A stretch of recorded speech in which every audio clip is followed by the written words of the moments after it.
Halo, berjumpa lagi bersama saya, Yohanes Franciscus Adosoge, mahasiswa dari Universitas Flores, program studi pendidikan guru sekolah dasar, akan menjelaskan tentang 7 tindak pidana korupsi menurut Undang-Undang Nomor 31 Tahun 1999.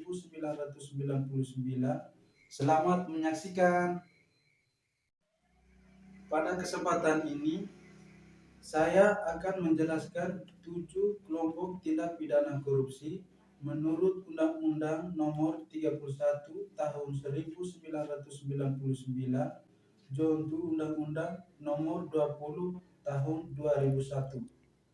Berdasarkan pasal-pasal dalam Undang-Undang tentang pemberantasan tindak pidana korupsi tersebut, terdapat 30 bentuk atau jenis tindak pidana korupsi atau tipikor. 30 jenis tipikor tersebut dibagi menjadi 7 tipikor, yaitu 1. Kerugian keuangan negara, yang kedua suap menyuap, yang ketiga penggelapan dalam jabatan, yang keempat pemerasan, yang kelima perbuatan curang, yang keenam benturan kepentingan dalam pengadaan, yang ketujuh gratifikasi. Mari kita kenali lebih lanjut 7 tipikor tersebut agar kita dapat menghindarinya. Yang pertama, 1. Kerugian keuangan negara. Menurut pasal 2, setiap orang yang secara melawan hukum untuk memperkaya dirinya sendiri dan dapat merugikan keuangan negara atau perekonomian negara. Pasal 3, menyalahgunakan kewenangan untuk menguntungkan diri sendiri dan dapat merugikan keuangan negara atau perekonomian negara.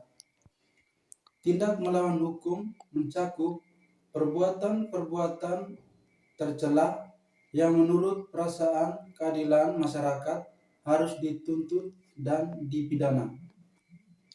Dengan rumusan secara formil, maka meskipun hasil korupsi telah dikembalikan kepada negara, pelaku tindak pidana korupsi tetap diajukan ke pengadilan dan tetap dipidana.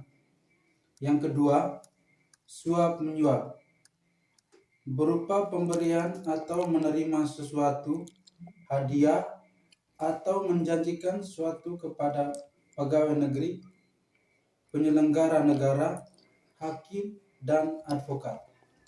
Yang ketiga, penggelapan dalam jabatan, yaitu penggelapan yang dilakukan oleh pegawai negeri atau bukan pegawai negeri yang diberi tugas melaksanakan jabatan dan dia menggelapkan uang atau membiarkan penggelapan, memalsukan buku untuk memeriksa administrasi, merusak bukti.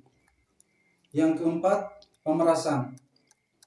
Pegawai negeri atau penyelenggara negara menyalahgunakan kekuasaan, memaksa seseorang memberi sesuatu, membayar atau menerima pembayaran dengan potongan atau untuk mengerjakan sesuatu bagi dirinya.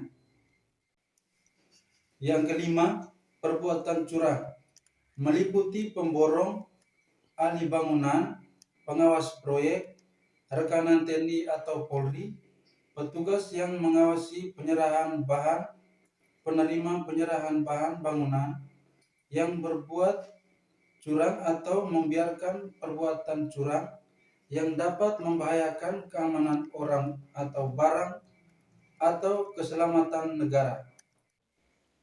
Yang keenam, benturan kepentingan dalam pengadaan. Pegawai negeri atau penyelenggara negara turut serta pemborongan, pengadaan atau persewaan yang diurus atau diawasinya. Yang ketujuh, gratifikasi.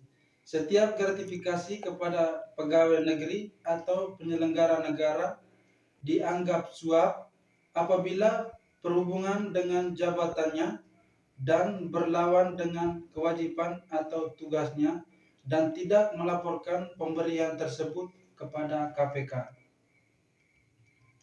Demikian penjelasan tentang 7 kelompok tindak pidana korupsi menurut Undang-Undang Nomor 31 Tahun 1999, Junto Undang-Undang Nomor 20 Tahun 2001.